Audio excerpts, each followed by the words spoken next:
Hello and welcome to the G&E Show. I'm riding solo today. I'm so glad you're here with me though, getting us through this Wednesday and the rest of the week. We're gonna knock it out with a bang. If you wanna call in today, you can do that. 310-865-8668. I'd love to take your questions.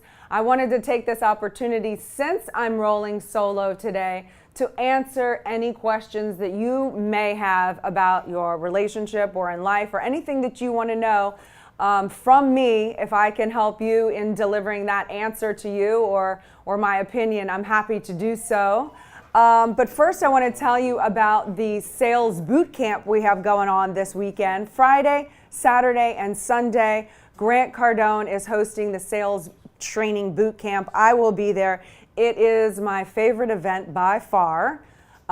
Yes, I do even like it better than the 10X Growth Con because you can actually delve into your business on a really deep level and get some really good one-on-one training.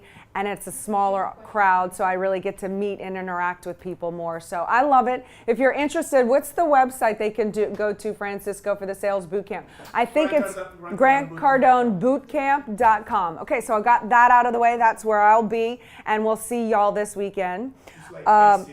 What's that? There's like 8 seats left, I'm heard. But you know a person. Okay, so what I was going to do the show on today was about decisions. How do you make decisions as a couple? Because so many people and so many couples argue about things, and a lot of struggle to get what you want in the relationship. At least certainly we do or did. And I'll just tap into it briefly, and then I'm going to answer these questions for y'all. Okay, so what we do very well is we delegate who does what in our relationship and who runs what, because both Grant and myself, I think it's safe to say, are very powerful people. We want to have our own way. We're very strong. We both don't like being told what to do very often. However, I do believe compliance is important, especially if you're going to be a leader. You have to know both, be willing to do both. Anyway, the answer to that question is we figure out who does what in the roles, and then really just do what you can to let the other person run with that. As long as they're not running the business, your relationship or your business into the ground, just let them go with it. I mean, I run the household, I run the kids, I run the behind the scenes activities. That includes everybody that helps us with behind the scenes activities. And unless I'm really causing a problem, Grant has to just roll with the flow.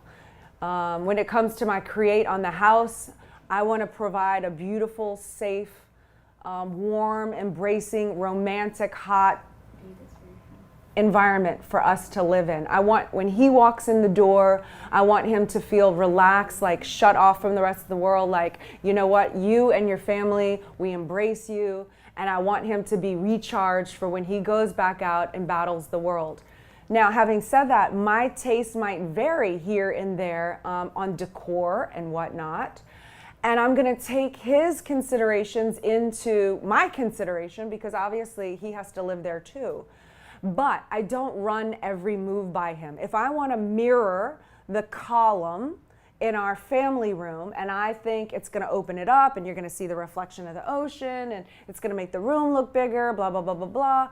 I'm not going to then go to Grant and say, can we do this? And do no, he trusts that I'll do that and get it done. I don't have to ask him about my decisions. And we do that with everything in our life. He's business. I don't interfere with that. Some of the decisions he makes, I don't love, but at the end of the day, I roll with it. So I just wanted to talk and mention that today because we had a situation in our life come up where I was like, you know what? Even if you don't like it, figure out a way to deal with it because, in a relationship, you're not going to like every single thing and you're not going to like every single decision, but you have to make yourself right with, you know what? It's for the greatest good that I get over my not liking of a mirrored column. Not that I have one, but that's my example. Because it made her happy. Do you know what I'm saying? Okay, so I'm gonna get right into these questions here. I love number one. It says, is there a time, or is it ever okay for me, Elena, to outshine your husband? I thought that was a beautiful question. And the answer to that is abso-freaking-lutely. Now, having said that, we are a team. When he shines, I shine. When I shine, he shines. When he wins, I win, etc. So, but if he is in a situation where we're in a business meeting and he needs to exert himself or be the man or whatever, I'm not going to go steal the show and look at me and draw all the attention on me in that moment, because that would hinder our purpose.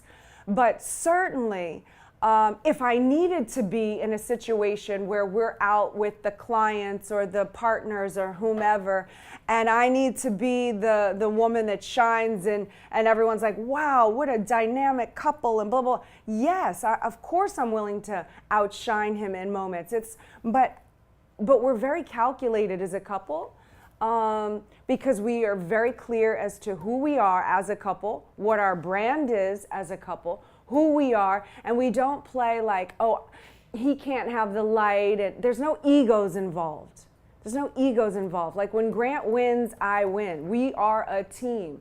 So we will do whatever in whatever situation that's going to be the most optimal for us and our survival. There, that answered that, right?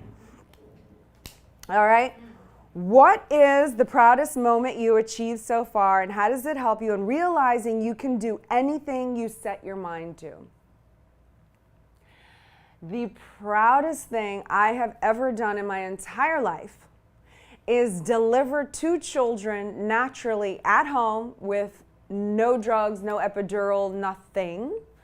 And why is that? It made me realize I can do anything, because when you get through that, you know yourself as a human being. You know that you cannot back out when you are backed against the wall. And you know you have a strength to gut through and get the job done. And that you are not a coward. That you have an innate strength in you, that if you find it and dig in, you can conquer the world. And it has made me realize more times than not, when times are really difficult in life, that it is temporary and I can just muscle through it and get on the other side. So to me, that was the most woman badge, earning scar, whatever you want to call it, stripe, that I am so proud to wear. And I was healthy enough to be a good candidate for home delivery, and it was a very good decision for me. Now, how do you hold your glamour while being a woman who enjoys men-dominated activities, guns, MMA, boxing? So I think the question is, how do I juggle both? Certain people expect me to be more glamorous and refined and classy, especially in the position that I'm in. And I'm happy to play that. It's a good role. I love that role. I love being a woman, so it comes easy for me. It's something that comes naturally. It's something I don't actually have to work too hard in. There's the part about being a woman that's a whole lot of work, but I'm not talking about that. I'm talking about it just comes more naturally. I just kind of know what to do. Whereas the boxing and the MMA, that is a completely unnatural world, and it's something I have to really work on. However, I feel like it's the most truest to who I am. It's the weirdest thing. It's completely the opposite. So I love both, and I manage both because you know why? You want to know why, really? I love being around guys. I understand men. I love sports. I love competition. I love challenging myself. And it's so important for me to experience and challenge myself in that way. I forgot what I was going to say about that, but I think the point is that's what I was going to say. If you really want to go big on this, I want to have every tool, weapon, whatever you want to call it, in my arsenal. I don't want to be a one dynamic chick who can only do, think, and react in one way. I want to have, I can go with this, I can come with a spear, I can come with a blade, I can come with a gun, I can come with a smile, I can come with glamour, I can come with fun, I want to be able to not be that person that when rah happens, all I know is to rah back. I don't want that. I want options. So for me, and where I want to go and who I want to become and what I want to achieve in life, I have to reach out and expand my dimensions as a woman or a man or whatever. I mean, I'm a spiritual being. I'm not a woman. I'm not a man. I'm not a mom. I'm not all these labels. Those are identities I've decided to pick up and choose. I personally believe I'm a spiritual being. I'm a spiritual being capable of enormous, tremendous power. And that's what I'm interested in experiencing. How do I make myself bigger? I think that answered that one.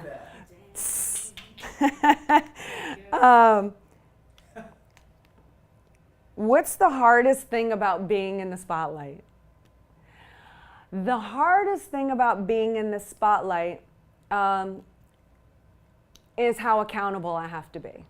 And I'm okay with that because I want to be held accountable. I want to be responsible. I'm trying to attain greatness. So I can't really complain about it, but it is the hardest thing because I have to be accountable all the time. And with that comes a little bit more introversion than I like. I want to be able to be free and test the line and, okay, let me see, can I cross the line here? How do I be more assertive? That didn't work. Maybe I should do more of this, more of that, or if I'm hanging out, something as simple as Diego, my sensei, I love this man, like he is my best friend, and he's teaching me fighting and skills, but it's completely platonic, and I would never disrespect Grant like that. But in my head, when I'm at the gym and I want to film him all the time because he's such a freaking funny character, then I get the backlash of people writing him or me and like say stupid things like, oh, y'all having sex or what.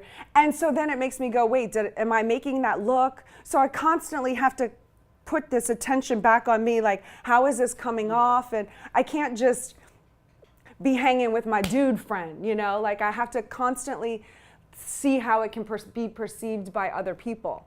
So that's the hardest thing, the self-monitoring. I don't like self-monitoring, but I understand that's a sacrifice for being in the spotlight, which is ultimately what we're willing to do because both Grant and myself have a certain knowledge that if other people want to look at us and then apply to their life, I do believe it will make a difference and you will get better. I just believe that. So it's a sacrifice. Everyone's in a sacrifice phase. You're either in a sacrifice phase like you're paying the price financially where you're not spending and you're saving or trying to reinvest in yourself or your business, or you're not going out to parties or this and that, or you're paying a different price. Like, okay, now you're in the spotlight. Now you have to be more responsible in that way. But I used to think you get out of sacrifice phase. No, you just trade old sacrifices for new sacrifices. And I like these sacrifices better than those because I've been through both. And these are just different. There's still sacrifices, but I like these better because I like everything that comes along with this better.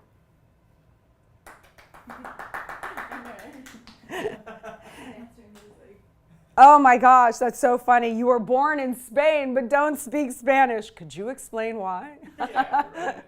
I wish I spoke Spanish. That is actually a huge regret of mine. I've tried to learn it several times. I have the worst pronunciation and I give up. And I hate to admit that because I'm not one that likes to give up easily, but I do. I've given up every single time. But how I can explain this is my mother was, she worked in the American Embassy in Madrid. My mom's from she's from Greensboro, Alabama. She lives in Fairhope, Alabama now, but she's from a little small town in Alabama. She's not Spanish, and I don't have any Spanish blood in me. But she worked for a 4-star general. She was his secretary, claiming, oh, sorry, I forgot to include, she had the highest clearance possible that you could have on that base, but claims to this day that she doesn't know anything. I'm just saying. Anyway, so I was born an American citizen on Spanish soil.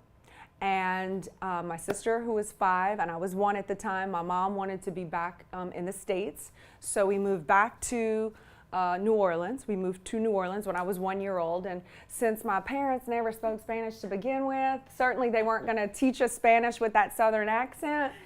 So I never learned Spanish. There you go. Although I do, I better keep that part to myself. How did you get into acting? Do you miss the Hollywood lifestyle?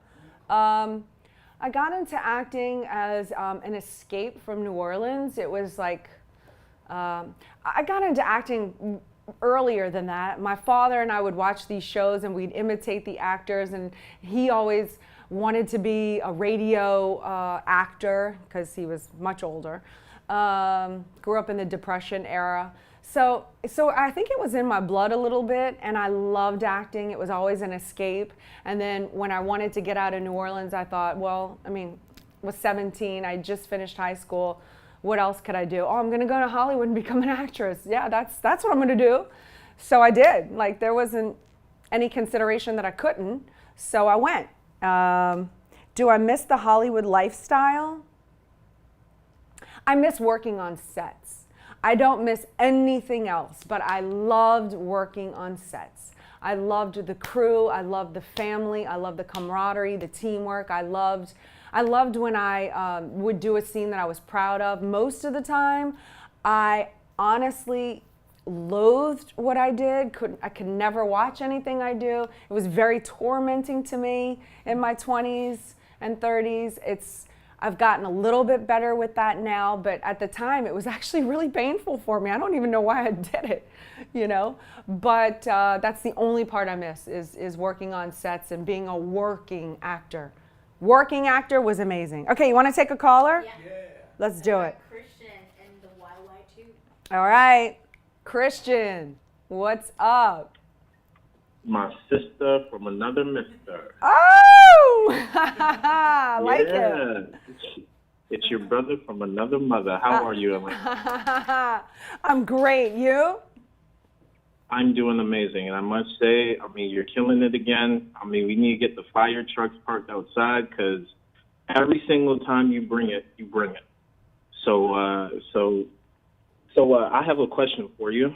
And the question is this. So I work in the financial firm, American Financial Services, and I mean, there's men, there's women. A lot of times I tend to coach the men, and I have some of my, top field trainers coach the women who are women.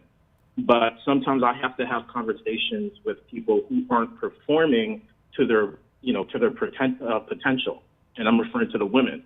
So my question is, what do you feel is the most effective way for, as a man sometimes, I mean, the ways that I would coach certain men on my team is not necessarily the same way I would, because I want to be sensitive, I want to be considerate and so on. What would you say to those people who are looking to build an empire, or how would you say the best way to communicate and articulate with people where I'm not seeing their potential? Like, what would you say the best way for me to communicate with them is? Well, I mean, people need to be communicated with differently, I think, based on where they're at in life. I mean, for me, I can handle pretty much anything. Some people can't. I think what you're saying is you're scared to talk to women differently than you do the guys. But every guy that I have trained with, I've only had male coaches my entire life for everything, for guns, for MMA, for boxing, for acting, for for when I built cars, shotgun world. They've all been men, and they've all said that the women are the best. Students, the best students they've ever had, because women are willing to listen, we're willing to be trained, whereas some guys come from this, oh, I got it, or this macho, and they don't want to be told what to do. So it's interesting that you're having trouble with that, because I've always heard my whole life that they would prefer to train a woman over a man any day. The thing that I would do is bring the stats. Stats never lie. Like this is what you're doing, blah, blah, blah. There's the line here, and here's the graph. It's going down, it's going up. If you want to raise your graph, you need to do X, Y, Z, blah, blah, blah, blah. If you want this and you want to keep it up here, this is what you have to do. These have been the successful actions, the formulas. And then just try to get out of your head that there's even a consideration about this male-female thing. Like, don't worry about being delicate or sensitive with us. Certainly you can't be crude and make sex jokes.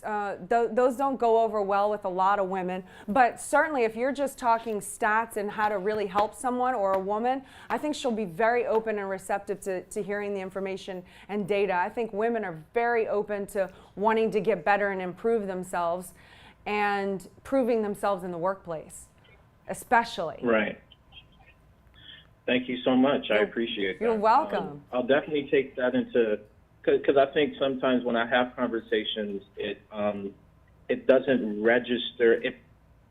It may translate as if I'm being too aggressive, but I don't really have that pushback or feedback from men. It's been one or two women. I can't speak for everyone, but sometimes I get in my head and I think, am I being inconsiderate? Am I being insensitive? What is it? I'm very all about direct communication too. Like, just saying that, hey, at the opening of the meeting, hey, women have accused me of being too aggressive. I'm not trying to be too aggressive. This is just the way I deliver. If it's a problem for you, let me know. I'll try to make an adjustment, and then go into your pitch. Don't spend any more time on it than that. But sometimes just saying that is like, oh, okay, like, I can have that. Okay, yeah, you're going to be aggressive. Okay, I'm cool. Like, you know what I'm saying? Right. Don't keep it all in your head. I voice a lot of what I'm thinking out loud. It just disarms people immediately. Mm-hmm. Well, I don't, like if I'm embarrassed, I just fell. I'm like, oh my God, that was so embarrassing. I just fell into the door. Okay, I'm cool. I'm cool. Like I use everything I can to like, I don't just pretend and then feel uncomfortable, and I just try to address everything and every situation so that there's not weirdness. I don't like weirdness. So if you got to say that in the beginning of the meeting, then say it. You're taking responsibility. Hey, I've been told by some people that I'm a little aggressive. I don't mean to be, but if I am, you have the right to tell me, and I'll try to adjust. And is that okay? Can we make that agreement? Yeah, we can make that agreement. Great. Okay, now, this is when I want to talk to you. You fucking suck! Say that, but I mean, hey. But yeah, thank you so much. My You're greetings welcome. to Grant. Okay, I will. We got Lucas in Ohio. Hey, Lucas, how are you? Hey, I'm good. How are you? Good, good. Did you have a question for me today? Yes, Elena, and I want to mention, I love your diplomatic attitude that you carry with yourself. And so I need your help, Elena. I have a few questions here. I just started a business, and I'm in the stage of funding of I'm going through channels of crowdfunding and trying to find angel investors. What would you, if any, I know you've probably been through these series of stages in your own endeavors, both professional and personal. So if you can offer any advice, what would you offer for someone just starting out? I just registered my business with the state this last week, and I have a lot of ideas. I've been working on a lot of stuff, in it's in a advanced stage of development. It's ready for viable product delivery, and so a couple of my professional business friends told me to write a business proposition, and to develop, produce and put out a business proposition to be able to distribute to these potential investors. What's your advice and your take on it? That is really more of a Grant question. Just he's got the whole market on anything business. He just dominates it. What I would say is, you have to put together something, you have to put something together. You have to get it in front of enough people. I'll tell you this, your first chunk of money is the hardest to get. Yeah. Once you get that first one and then other people see that it's safe to, so-and-so did it, okay, they feel a little more comfortable. It doesn't sound like your product is ready to monetize right now, but certainly if you can figure out how it's monetizing now, investors want to know how they're going to make their money. They want their money. So when you write the business proposal, I don't need to hear that it's going to save the world. I need to know how me as an investor is going to get my money back, how I'm going to get my money back, what are you going to do to ensure that. So I would definitely include all of that. And I don't want we might get this contract from blah, blah, blah. No, I need specifics. We have this person lined up, this person, here's the letter of intent, here's this. I don't know really what your business is, but I'm just saying as much security that you can give me in that business proposal that really makes you seem like you're committed and bona fide, it might have more of a chance with me. Okay. You got Davis in Virginia. Davis? Davis. Yeah. Davis, what is going on? Easy. How you doing, girl? Awesome. Okay, I have actually a few questions for you today, if you don't mind. Yeah, let's go. Okay, here's the first one. This is just kind of a random question, but in snaps, I always see that you're just chilling on a workout ball. Is that to support posture, or what's the goal there? Is it for core? First of all, I finally surrendered to even letting anyone see me on the Pilates ball. No, I cannot sit still.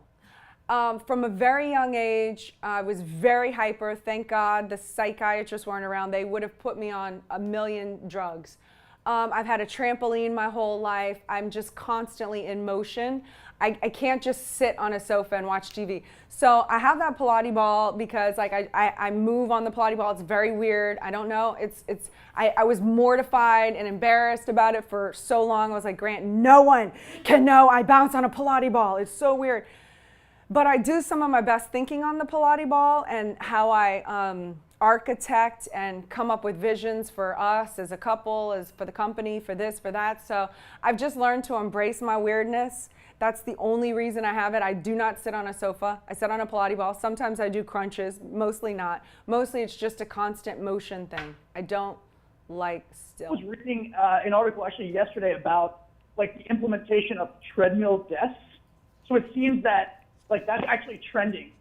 Thinking while you're physically active, stimulates your brain and allows you to get more creative and whatnot. So yeah, all right, thank you. I was just curious about that. Okay, the next question, this is my main question, is so it involves women that have been out of the workforce for a while, whether that be to raise kids or what have you, that are trying to get back into it. So let me explain with a brief backstory. My current girlfriend, I was out to dinner with her and her mother, and we were talking. Her mother's, currently a stay-at-home mom. She's raising my girlfriend's younger sister still, and she was like, "Yeah, man, I'm bored. I feel like I don't have much of a purpose because, my girlfriend's little sister is a senior in high school, so she's about to be out of the nest."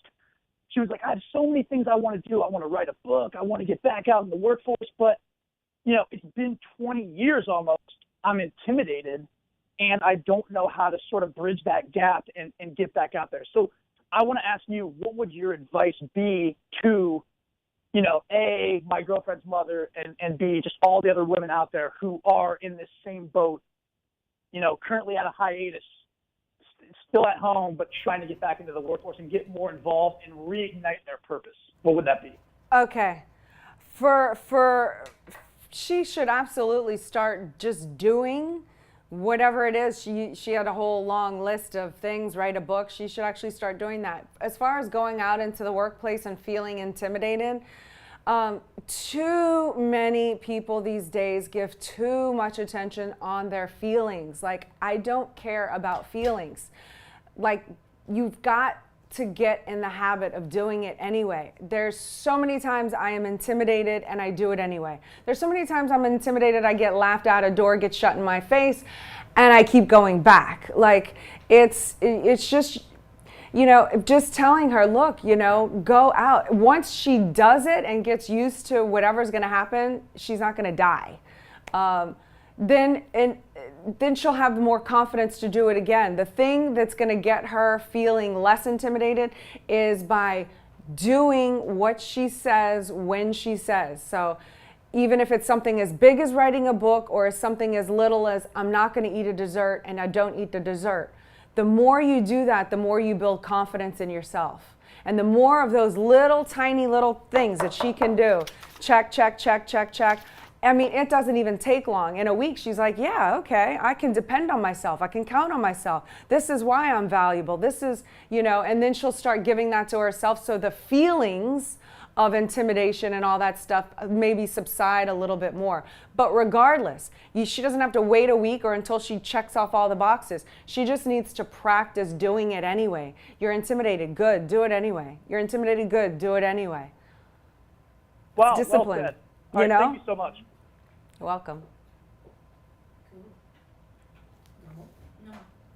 Okay, you want to take one or two more questions and then we wrap up this show? Okay, let me see. Well, this one, do you really need a life partner or can you go get it alone? You can't get anything alone, ever. No empire was ever built with one person. So, do you need a life partner? No. However, you do need partners. You do need a team around you. You do need allies. You do need resources.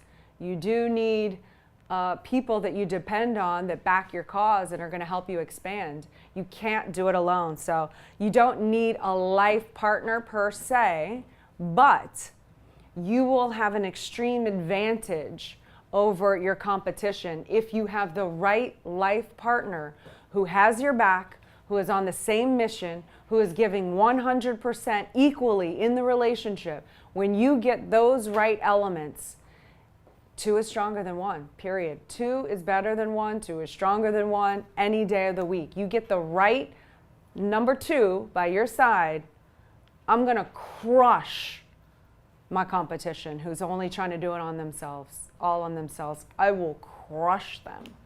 Okay, that's that. One more, okay? How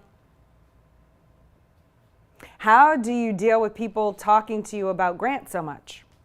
Well, I say this in my book. I say this in my book. I'm Grant's #1 fan.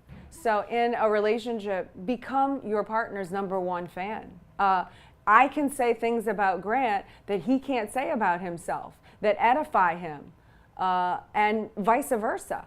So for me, and Grant is my partner. Like you don't understand. Like he's part me in a weird way. I mean, certainly I have my own identity. I'm my own person. You know, for all those people that are very literal. But I never get tired of talking about him because I'm his biggest fan. I'm his biggest cheerleader. We're in this together. We're in it for the long haul. And in the end, Grant and I say this all the time to each other. In the end, it's you and me. It started as you and me. It's ending with you and me. And how could I ever get tired of talking about the one that I love, that I trust, that I admire, that I depend on, who's my ally, my protection, my hero, my warrior, my king. Like, I just don't get tired of it. It's a subject that interests me. He interests me. He's been a mentor to me. So I could go on and on about him all day, even when I don't like him. Which isn't often. But you know, you've been in a relationship for 15, 16 years. There are going to be times when you don't always like the partner. And I think it's very important to be real and transparent about that. We are not a social media fairy tale couple that like everything just works and life is perfect. No, I'm a human. I have life experiences, stuff happens to us, we deal with it, and we move on. So, I don't know, I'm segueing, I'm going off into all kinds of directions, but you know what? One thing nobody can take away from us is we have a stat in an area. This 4th of July, we will have been married 15 years. We've both been loyal. We've not both been perfect, but we've both been loyal. We trust each other. We're each other's partner. We have each other's back, and nobody can take that away. Nobody can take that away from us. So I hope you enjoyed the G&E Show today. I loved this format. It was so fun for me. Thank you for all your questions. I know I didn't get to them all. I'm kind of long-winded. But since I didn't have my counterpart to cut me off, I thought, hey, I might as well indulge. So thank you for allowing me that indulgent moment. And as always, we will come to you every Wednesday. We're not perfect, but we're figuring it out. Stick and stay is bound to pay.